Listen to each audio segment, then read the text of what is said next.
Hello friends, सभी बच्चों को हार्दिक अभिनंदन। टैगोर क्लास में आप सभी का स्वागत है। आज हम हिंदी का सबसे फर्स्ट टॉपिक स्टार्ट करते हैं। जो हमारा बेस है उस टॉपिक का नाम है वर्ण। दोस्तों, वर्ण जो है हमारी हिंदी का एक आधारभूत संरचना से जुड़ा हुआ एक शब्द है जो पूरी वर्णमाला से संबंधित होता है। वर्ण एक ऐसा शब्द होता है जो जुड़ जाता है और वर्ण से वर्णमाला का रूप धारण कर लेता है। जिस तरह अंग्रेजी में ए और बी का रूप होता है, उसी तरह हिंदी में ए और आ का भी रूप होता है।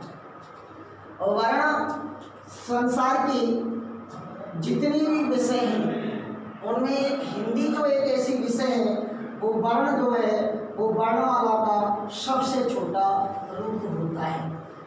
वर्णमाला का सबसे छोटा रूप जिसे हम तोड़ नहीं सकते, खंडन नहीं कर सकते, विभाजित नहीं कर सकते, अलग नहीं कर सकते, इंग्लिश बोले तो डिवाइड नहीं कर सकते, वो वर्ण कहलाता है।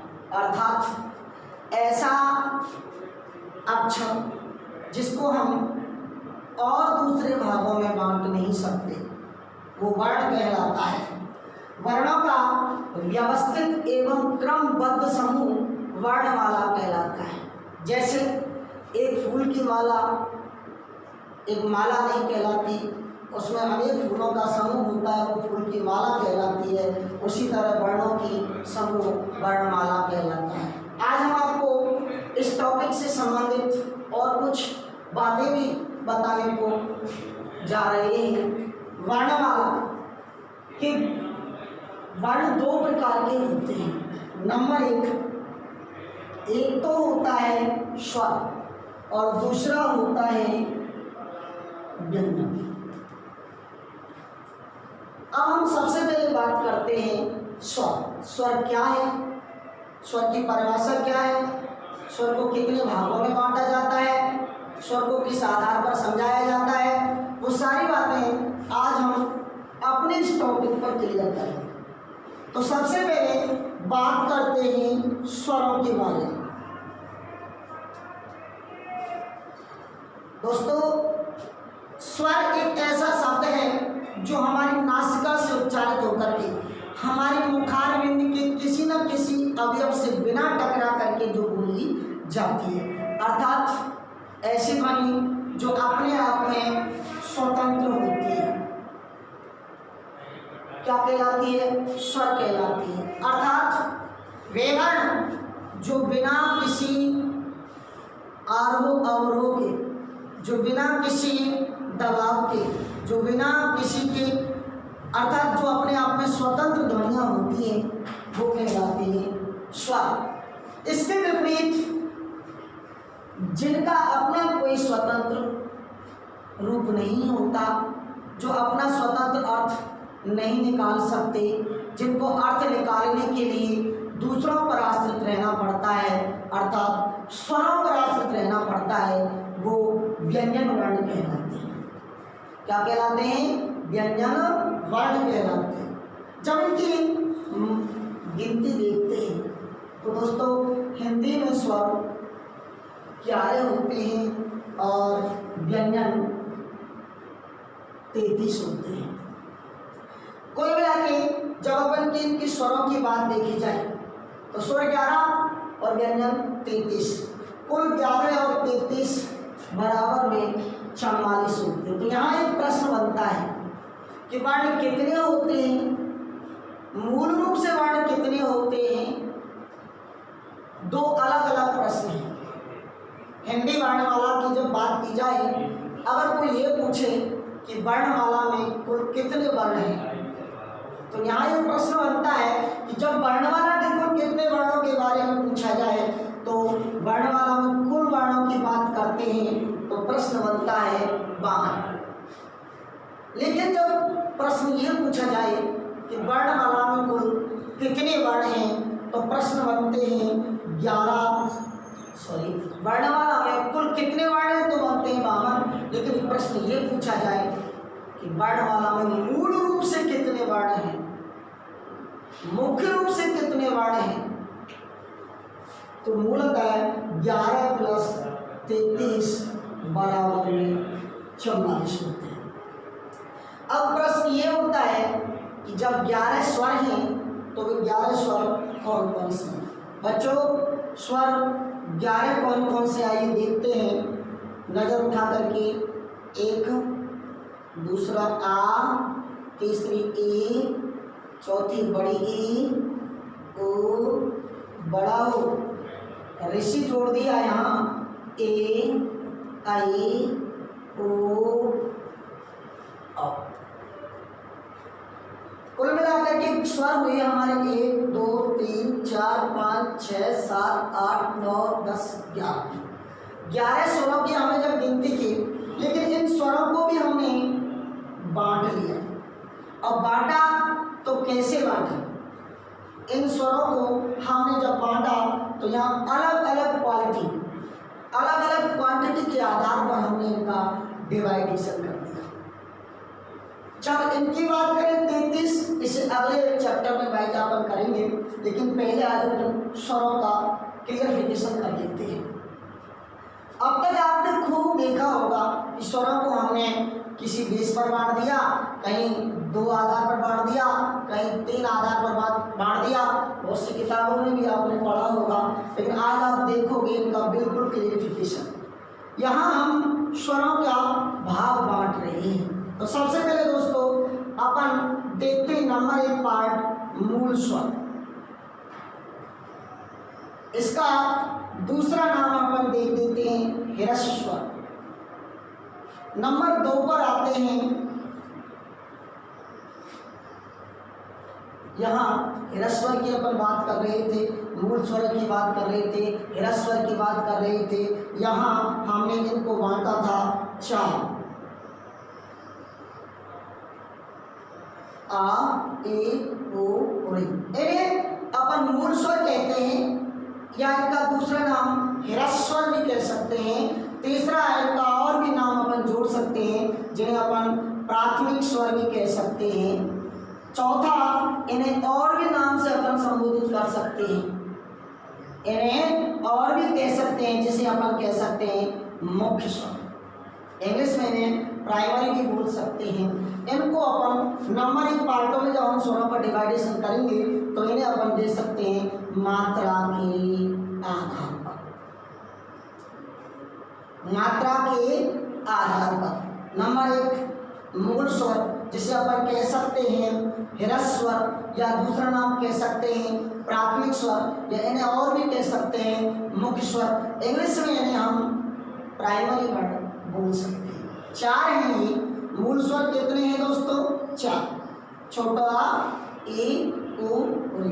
अर्थात अपन नॉर्मल में इसे एक भाषा के रूप में यूज करें तो बोल दे अयो रे, अयो रे। इस मात्रा के आधार पर एक दूसरा पार्ट है दोस्तों दीर्घ स्वर।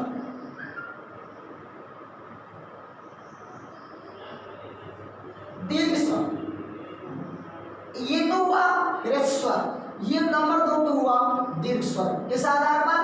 मात्रा के आधार पर। दीर्घ का अर्थ होता है दोस्तों बड़ा, और ह्रस्व का अर्थ होता है छोटा। अर्थात वे स्वर जिन्हें बोलने में सबसे कम समय लगता है ह्रस्व स्वर कहलाता है, और जिन्हें बोलने में, उच्चारण करने में ह्रस्व स्वर से दोगुना समय लगता है वो दीर्घ स्वर कहलाता है। अब हमने यहाँ देखा छोटे स्वरों में ए, ई, उ, री, तो इनका दीर्घ रूप ए का होगा आ, ई की होगी ई, और उ का होगा उ। री का अपन बड़ी भी बना सकते हैं। तो ये 3 स्वर ऐसे हुए जिन्हें अपन दीर्घ स्वरों में बांट सकते हैं। बच गए हमारे पास 4 और, ए, आई, ओ, औ। कुल मिला स्वर की बात हुई 1 2 3 4 5 6 7 7 स्वर हुए, वो कौन से हुए? दीर्घ स्वर। 4 कौन से हुए? ह्रस्व स्वर। 4 और 7 11। यहाँ हमने हमारे स्वरों की गिनती कर ली। लेकिन जब अपन और भी ज़्यादा इनको बांटें तो दीर्घ स्वर हमने 2 भागों में और बांट दिए। बड़ों बड़ी बड़ों को हमने बांट दिया संधि स्वर। ए ऐ ओ औ को हमने बांट दिया संयुक्त स्वर।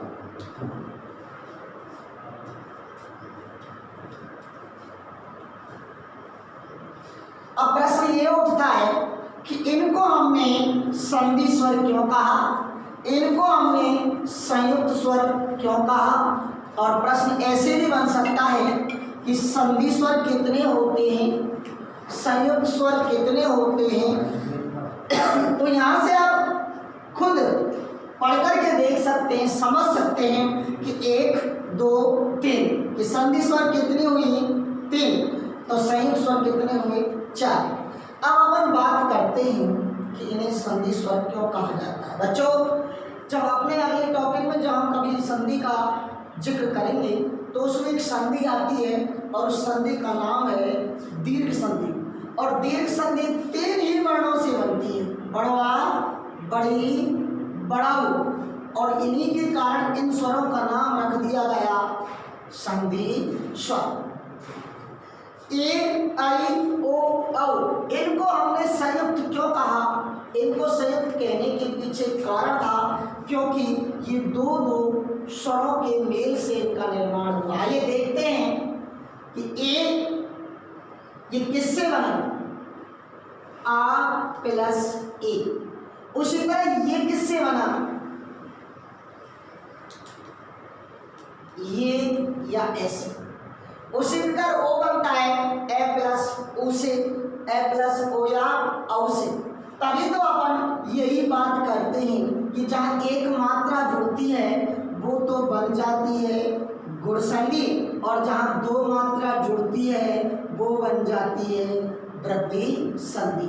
ऐसे अपन ऐसे बोल सकते हैं कि गुणवानों के माथे पर एक कलंगी होती है, बुद्धिमानों के माथे पर डबल कलंगी होती है। अर्थात जहाँ एक मात्रा आती है कन्फर्म है वो गुण संधि है, और जब 2 मात्रा आती है वहाँ भी कन्फर्म है, वहाँ वृद्धि संधि है। तो हमने यहाँ 2 स्वर देखे। मात्रा के आधार पर हमने जब स्वरों का डिवाइडेशन किया तो नंबर 1 पर हमारा था मूल स्वर, जिसे अपन ने दूसरा नाम दे दिया ह्रस्व स्वर, तीसरा भी दे दिया प्राथमिक स्वर, चौथा भी दे सकते हैं मुख्य स्वर, इसे छोटा वर्ण कह सकते हैं, इंग्लिश में से प्राइमरी भी कह सकते हैं। उसके बाद दीर्घ स्वर, टोटल संख्या 7 थी, 2 भागों में बांट दिया। नंबर 1 संधि स्वर, नंबर 2 संयुक्त स्वर। संधि स्वर 3, संयुक्त स्वर 4। दोस्तों, तीसरा इसका पार्ट है और उस पार्ट का नाम है प्लुत स्वर। बेसिकली हिंदी का ये परफेक्ट वर्ड नहीं है, ये संस्कृत का है, फिर भी आज हमारी हिंदी में इसको हम बहुत से यूज किया करते हैं। इसको देखते हैं प्रार्थनाओं में उच्चारण करते समय, स्कूलों में मंत्र उच्चारण करते समय जहाँ लंबी ध्वनि का उच्चारण किया जाता है वहाँ प्लुत स्वर का प्रयोग किया जाता है। ये इसके चिन्ह हैं।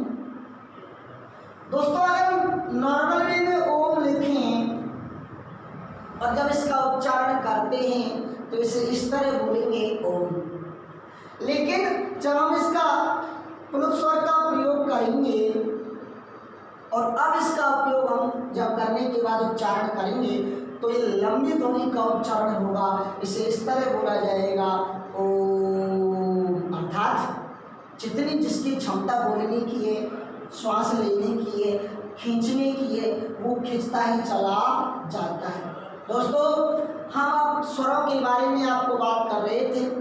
स्वर वे वर्ण हैं जिन्हें उच्चारण में किसी स्वर की या किसी वर्ण की सहायता की आवश्यकता नहीं पड़ती।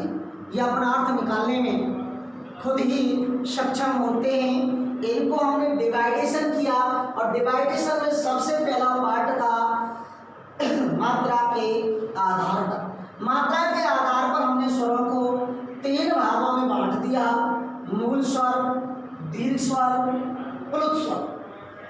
मूल स्वर को भी हमने और भागों में आपके सामने बांट के बताया था।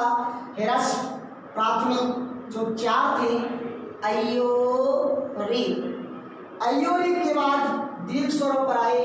दीर्घ स्वर 7 थे, जिसमें नंबर 1 था संधि स्वर, नंबर 2 था संयुक्त स्वर। संधि स्वर 3 थे, बड़ा, बड़ी, बड़ाऊ। संयुक्त स्वर 4 थे, ए, आई, ओ, औ।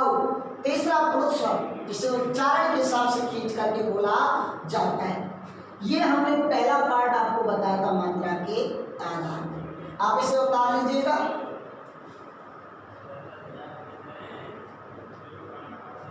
मैं इसे मिटा देता हूं।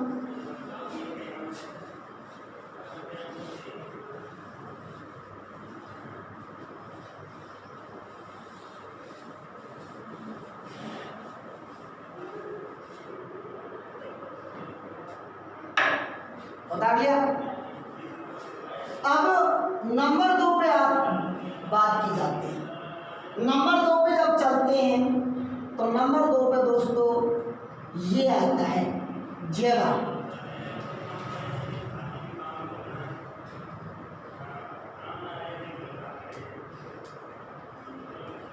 यही पढ़ लेते हैं सभी। नंबर 3 पर मुखाकृति के आधार पर पहले का भेद देख लेते हैं। और नंबर 4 पर आता है ओष्ठाकृति के आधार।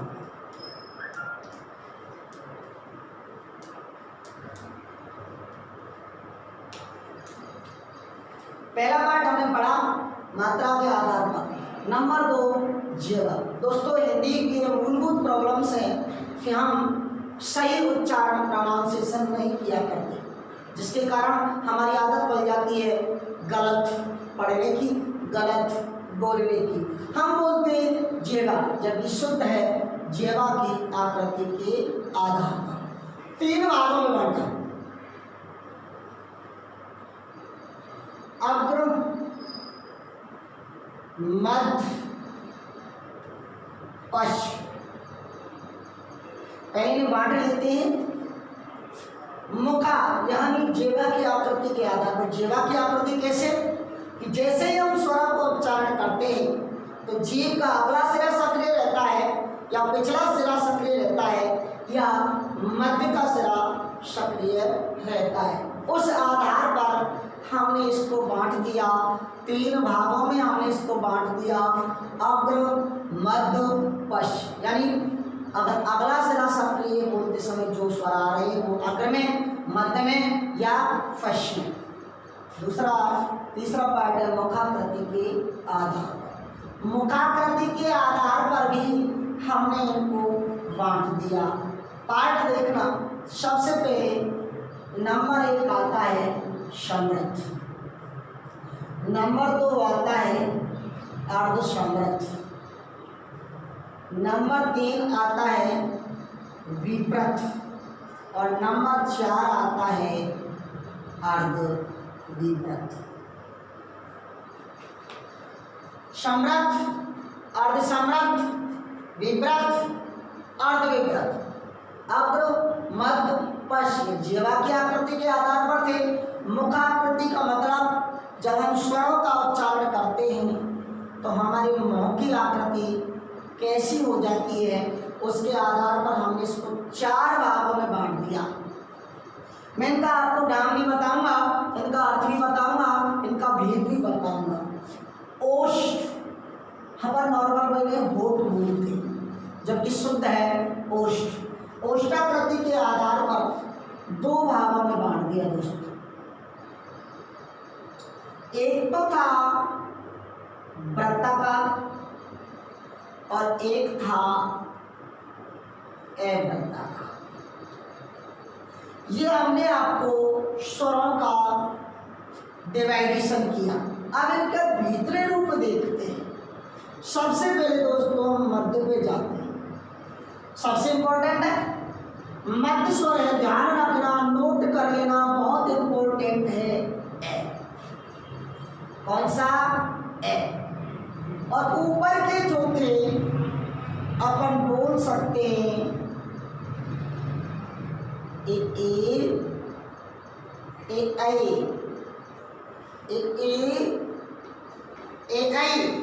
बच गए हमारे पास पश में बचा क्या? बड़ा आ, ओ और ओ आ। समझ में आ रहा है? अब बात करते हैं अपन मुखाकृति के आधार। पहले तो इनका रूप देख लेते हैं। सम्राट का अर्थ होता है प्राय बंद। अर्ध का मतलब आधा और सम्राट का मतलब बंद। विपरीत का अर्थ है पूरा, खुला हुआ। अर्ध विपरीत का अर्थ है आधा, खुला हुआ। बंद क्या है? खुला क्या है? अब अपन बात करें कि पूरा ही मुंह बंद होता है। जब पूरा ही मुंह बंद हो जाएगा तो अपन इन वर्णों का उच्चारण करेंगे कैसे?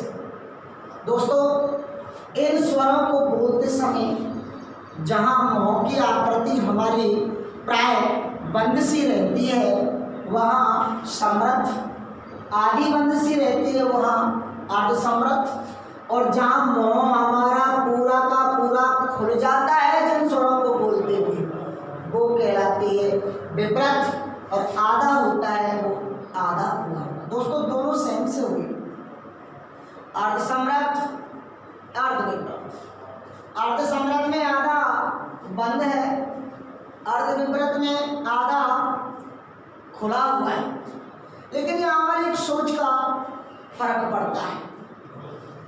हमारा सोच का फर्क पड़ता है कि जहाँ खुला हुआ और बंद हुआ दोनों में अंतर किया। तो ये पॉजिटिव और नेगेटिव थिंकिंग की बात है।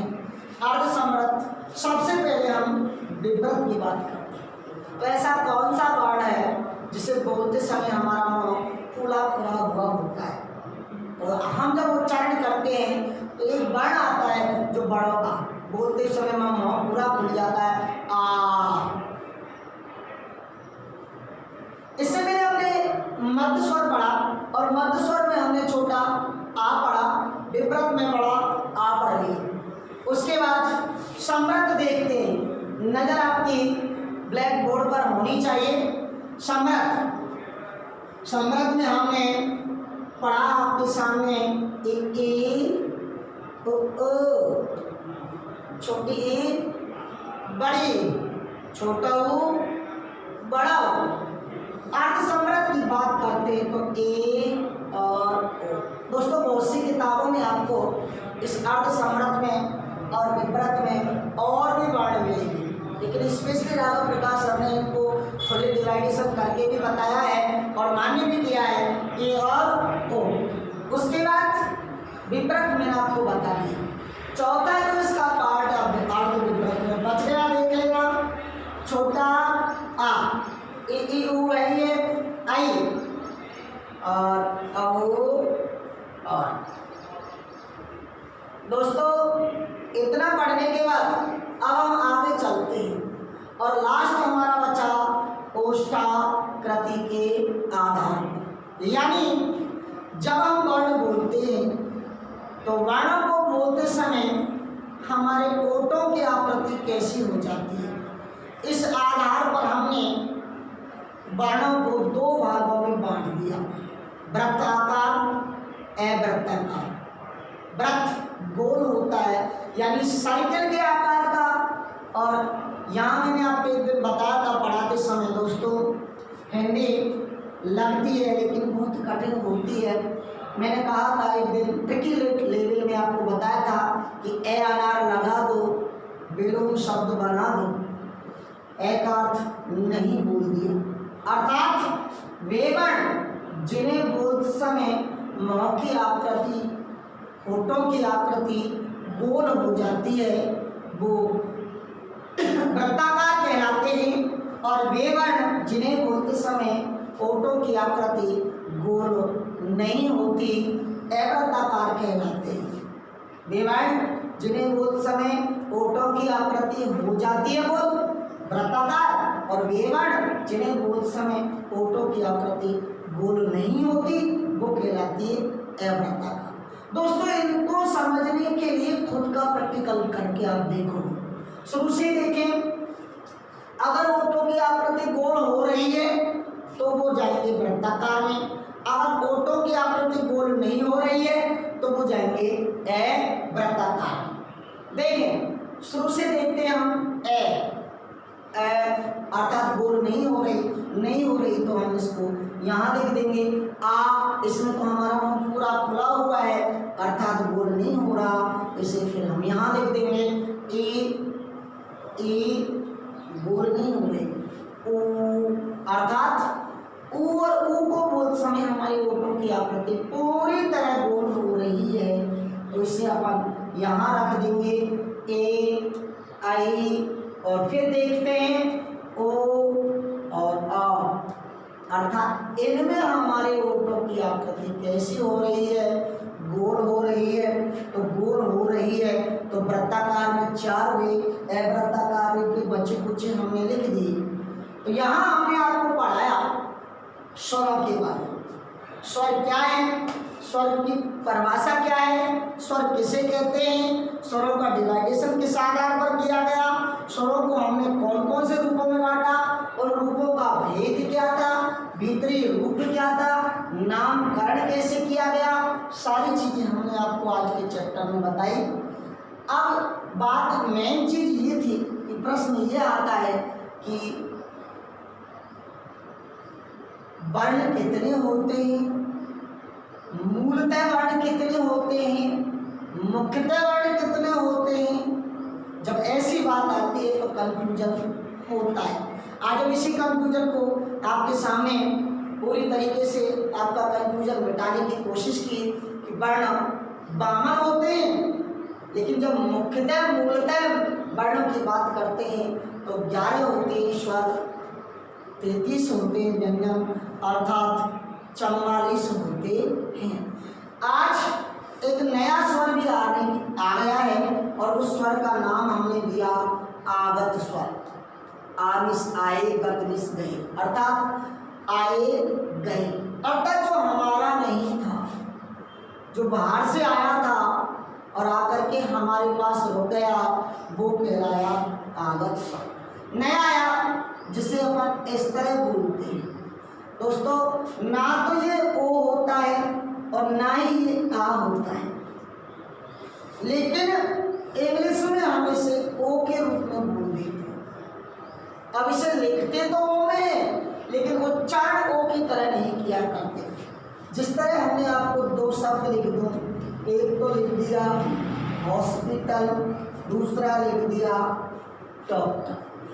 अगर इनको हिसाब से पढ़ा जाता तो ये तो बोलता हॉस्पिटल और ये बोलता डॉक्टर, लेकिन हमको इन्हें हॉस्पिटल और डॉक्टर ना पढ़ करके इसका रूप दिया हॉस्पिटल और इसका रूप दिया डॉक्टर। तो ये भी एक नया स्वर था, ये भी एक नया स्वर था। तो दोस्तों आज हमने आपको पूरा का पूरा चैप्टर वाइज स्वरों के बारे में बताया कि स्वर कितने होते हैं, कैसे कैसे होते हैं, इनका रूप, इनका नामकरण किस आधार पर किया गया, वर्गीकरण किस आधार पर किया गया, वो मैंने आपको पूरा समझाने की कोशिश की है। उम्मीद है आपको ये पूरा का पूरा समझ में आया होगा। जो भी चीज़ आपको समझ में नहीं आई वो नोट करें और मुझे बताएं। आगे की क्लास में मैं आपको पूरी तरीके से फिर कोशिश करूंगा कि जो चीज़ कमियां रह गई हैं उन्हें पूरी तरीके से आपको बताने की कोशिश की जाए। धन्यवाद।